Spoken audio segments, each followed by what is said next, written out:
We always have a blast chatting with our guests about all sorts of different topics, but sometimes we go off the rails and dig deeper into their automotive and motorsports pasts. As a bonus, let's go behind the scenes with this pit stop minisode for some extra content that didn't quite fit in the main episode. Sit back, enjoy, and remember to like, subscribe, and support Break Fix on Patreon. Just would like more people to appreciate the fact rather than the fiction. And we didn't get into the transmission, but the transmission's now at the haunted house in Las Vegas. And you have, you're buying an expensive ticket to look at a transmission that supposedly is very cursed, heavily haunted cursed. by the boogeyman. Yeah, exactly. Heavily cursed. The funny thing about the transmission is it's not something that you really can embrace. It's just a transmission, and the car is more embraceable. I feel much better about, that. I don't think we're going to find the little bastard. I've always felt that it was disposed of. As I mentioned before, nobody really cared about James Dean's car. When I saw it in 1960, it was losing its character. It was falling apart. And I think that it got disposed of by George Barris. Of course, he died in November of 2015, and all the facts and all the secrets and all the mystique went with him. We're going to have to live with that, I think. It would be kind of cool, though, that if it was found, that it could be put back together from the remaining pieces that have been scattered, like bringing it back together. And even if it wasn't, it's never going to be fully restored like the Speedster, but even restored to the point of the accident would be kind of neat. Well, it's something to think about, and people do dream about it. And there's been a lot of bogus attempts to offer $1 million for, finding the car. And somebody had a scam that they felt that it was hidden between two walls in Washington State. That's all been debunked by private investigators, by myself, by others. But it keeps this thing going. It really does. Let me know what you find out on that works engineer that was supposedly killed in the factory. Yeah, we can do part 2. Absolutely. There's always time for more. So the funny thing, coincidentally, our common denominator is Bob Goodyear. That's correct. And I had mentioned that my friend's father's Speedster, which I've known for 40 years, says, I will bring a trailer. You'll take a look at it. And the interesting thing is Bob saw it and contacted me and said, what about this car? Who owns this car? Bob's always looking for something, but he's got a Speedster. It's a nice car. Yeah, Bob's got so many cars. Between you and I, Bob was his first wife. I had a lot of garage space, and he had a couple cars hidden away in my garages because he was not going to tell his wife that he was buying cars. Luckily, Ellen is pro cars, so hey. Yeah, no, definitely. I think he had 3 cars in my garage at one time: the 914, the white coupe, and maybe the Speedster. I'm not sure. I think a lot of people on the Boxster forums, it's really amazing because a lot of Boxsters in Europe, and they just have a whole different mentality about Porsche. They're not used to. They're complaining about how expensive things are. Well, that's just because they're British. But the interesting thing is they really don't know what the terminology of roadster is. And I said, aside from Gamon, the first 356, the 914 was the second roadster. And people don't get it. It's a 2-seater. And then someone said, well, how about the Speedster? I said, the Speedster's got 2 little jump seats in the back. 2+2. I used to stick my kids back there, And I said, it's not a roadster. And even though Porsche had a roadster, it really wasn't a roadster. They still had those little jump seats. The Boxster is really the 3rd generation of a roadster, strictly a 2-seater. Whereas British cars were always 2-seaters, Yep. Every time somebody says how much they love their Cayman or their Boxster, I'm glad to see that you finally acknowledge that the 914 was the right answer. Yeah. So I always liked the 914. I mean, people talk about, it's a Volkswagen. No, it's a Porsche. And the fact is, it saved Porsche. The 914, just like the Boxster, saved Porsche. Well, there's a lot of that back and forth, especially with the 924. So yeah, the 914, 924, exactly. So the funny thing is, let's face it, VW and Porsche have been tied at the hip since day one. So it's not like, it's a stretch. The 914 has a ton of Beetle parts on it, and so does the 911 and the 356. And so does the 356. Right. Yeah. The 914 was designed by VW, it was built by Porsche, right? It's one of those things, just like the 924 was supposed to be a Volkswagen. And what they decided to do instead, because it was cheaper than tooling up a new chassis, was to take the Golf chassis and build a Scirocco as their sport coupe instead, which was, some consider a misstep and others consider it the Scirocco a cult classic.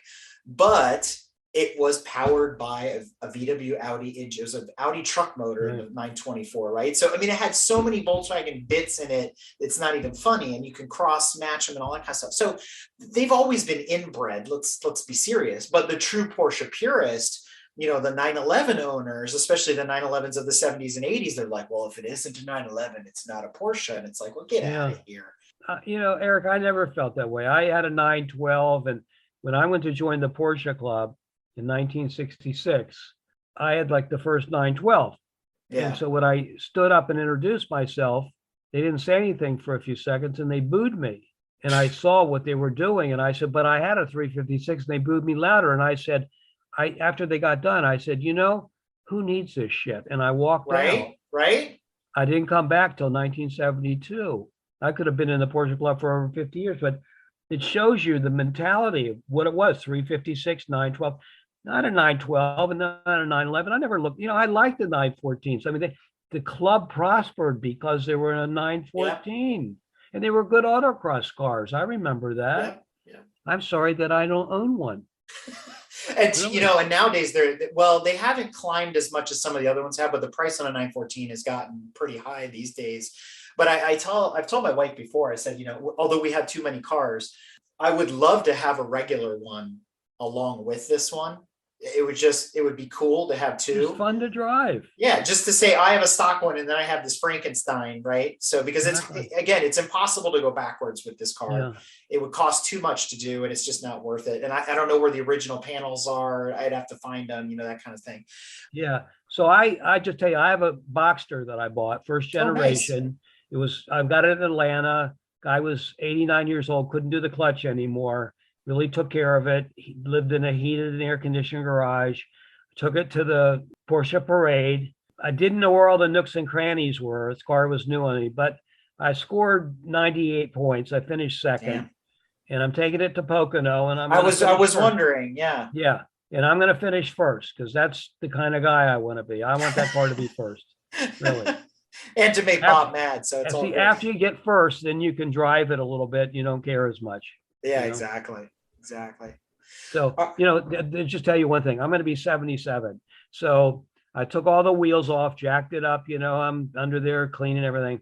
So, so at the end of the first day, maybe I did the right rear and I couldn't get up off the ground. I just, just thought I could stand up. I just was like molded to the ground. I couldn't get up.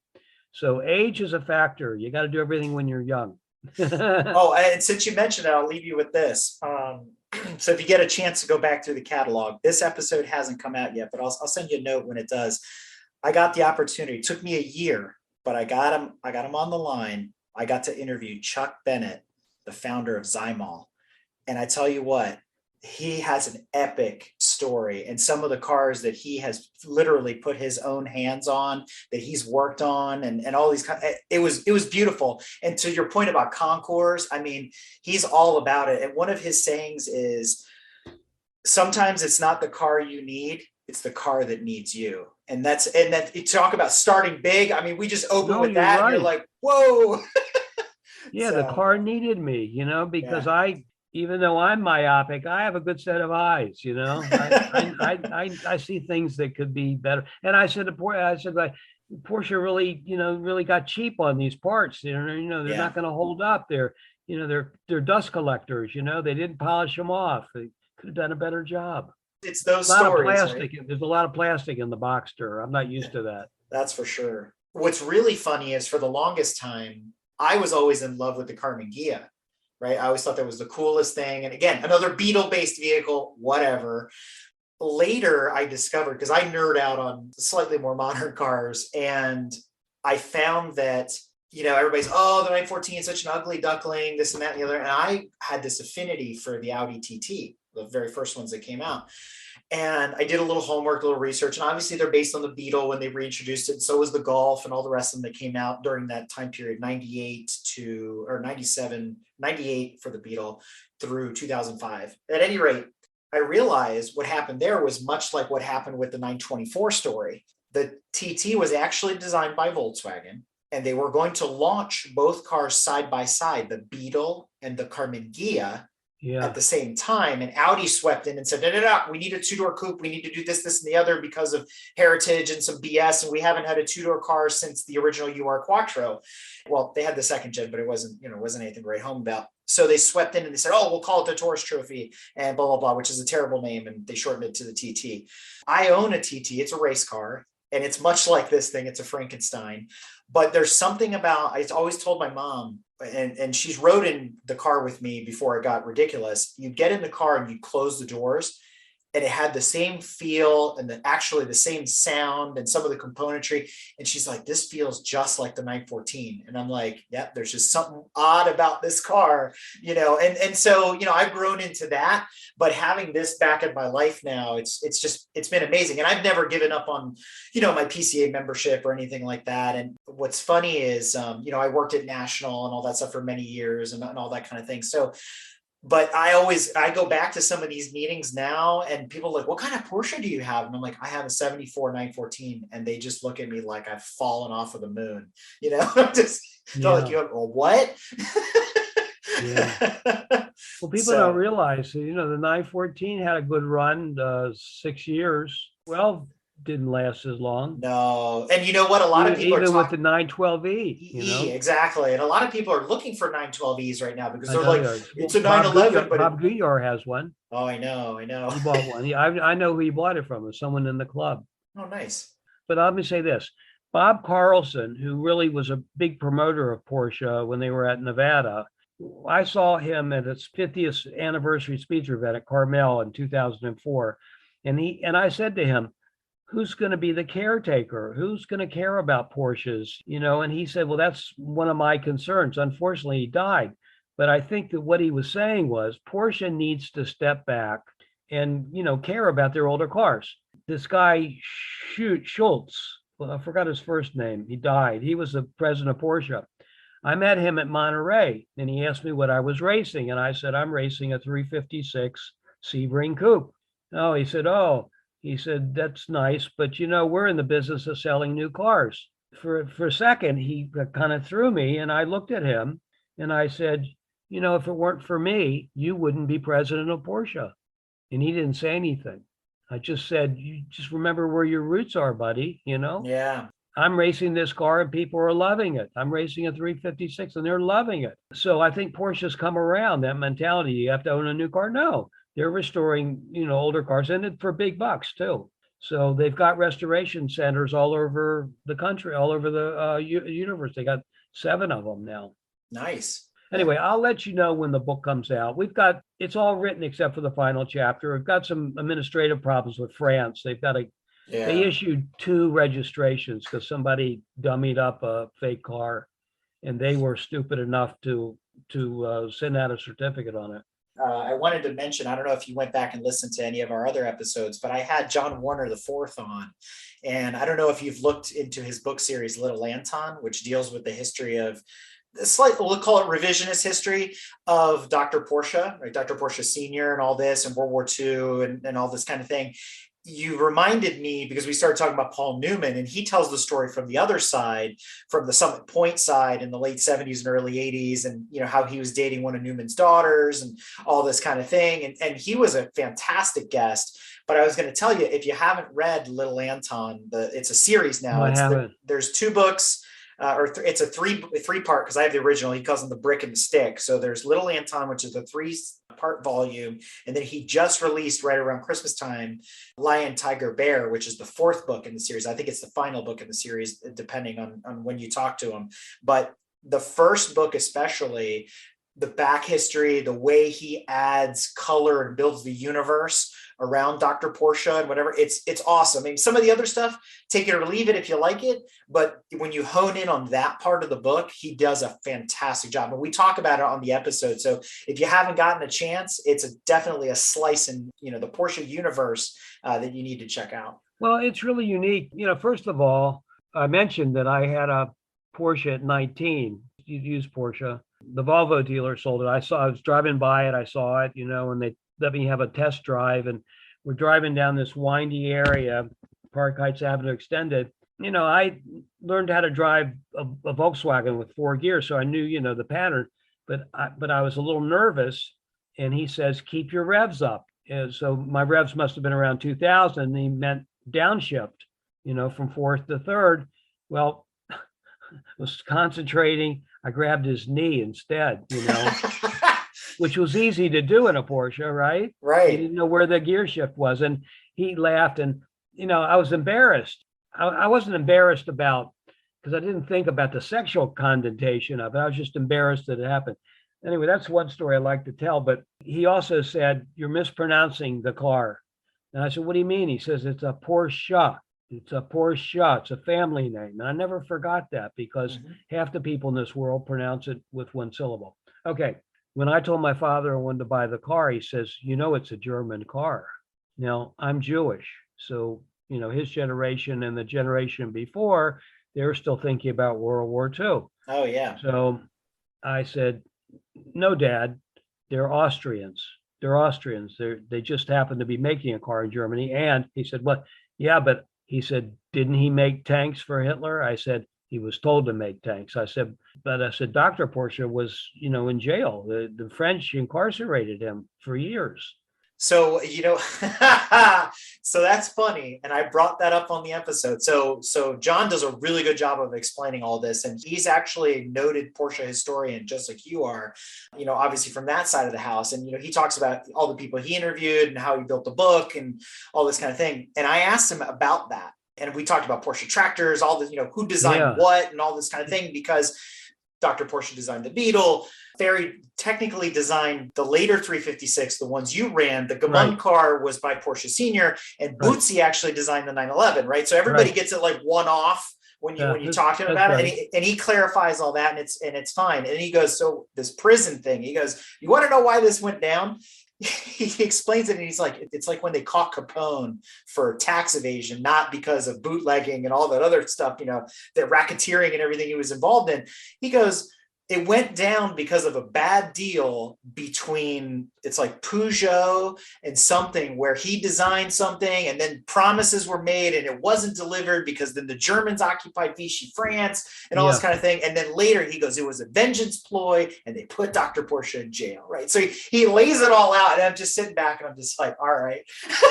But just like you have to dispel the myths, right? You have to kind of set the record straight. And I'm just like, hey, all right. Look, there were a lot of politics. And so Max Hoffman, tells the story. He introduced Porsche to Studebaker. They wanted a sports car, and they made 2 prototypes for Studebaker. The first one was terrible, and it wasn't going to work.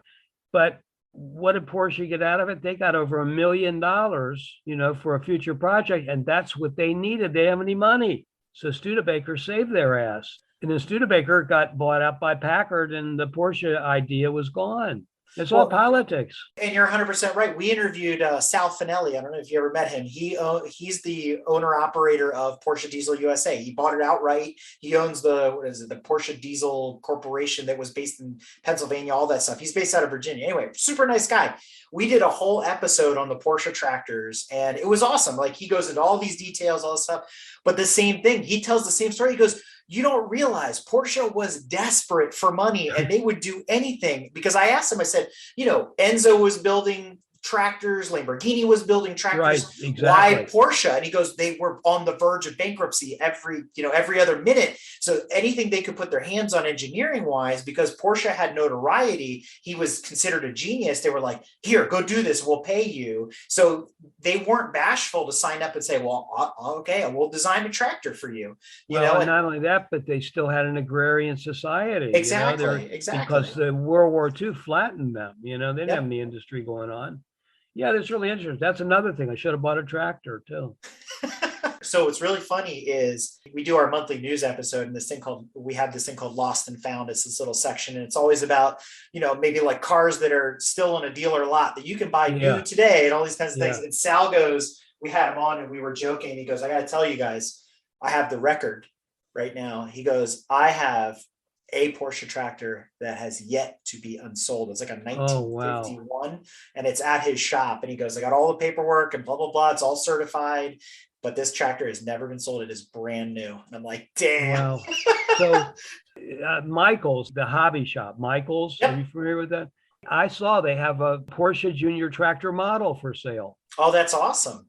Yeah, I didn't know that. It's in pretty good scale, probably 1/24th scale. Oh, nice. I'll have to go check that out. We have a Michael's nearby. I'll have to let Sal know that they're available. It's like $20, $25, really. That's not bad. I looked at it. I didn't buy it, but I looked at it. I said, that's really neat. I wonder, when you say who in the hell's going to be building a tractor, but somebody thought that was a good idea. And to your point about the transmission being under somebody's porch in the middle of California, the same thing. I got photos of it. but there's like these parts that are just sitting out there that people are like, whatever. Did you ever meet Heinz Bada? He was Bruce Jennings' mechanic. He lived in Parkton. He was a mechanic. Okay. Anyway, Heinz was renting some property near York, Pennsylvania. Parkton is not that far from York. Mm-hmm. Anyway, he wasn't paying attention. It had all the Carrera parts in there, engine parts. The roof had a leak. Oh no. Everything turned to rust. Oh no. He didn't take care of it at all. Tens of thousands of dollars worth of parts had to be thrown. Ab Tiedemann, took care of his estate after he died, and they went up there and all this, nothing but junk. It just all rusted out. Really something. Yeah, there's a lot of stuff out there. Look, I always tell whoever's riding shotgun, somebody, as we go by some rural area, so when someone opens a garage door, you take a look and see what's in there, as we drive by. There's going to be a Porsche. There's going to be something hiding away. Yeah, exactly. There's plenty of cars out there, believe me. Well, on that note, Lee, I'll let you get back to it. Again, thank you for coming on. Yeah, I really stay appreciate in touch. it. Yeah, definitely. All right, listen, it's good seeing you. Stay well. Okay. Take care of all those Porsches. Will do. And hopefully we'll see you at one of these events this year. So yeah, listen, I really enjoyed it. It was fun. So we'll call that a wrap.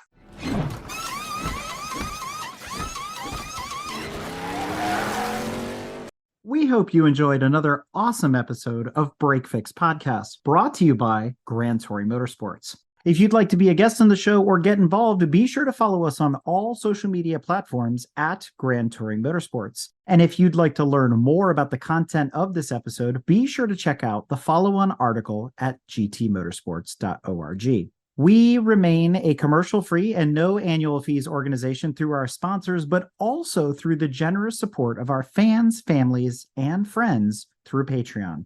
For as little as $2.50 a month, you can get access to more behind-the-scenes action, additional pit stop minisodes, and other VIP goodies, as well as keeping our team of creators fed on their strict diet of Fig Newtons, gummy bears, and Monster. So consider signing up for Patreon today at www.patreon.com/GT Motorsports. And remember, without you, none of this would be possible.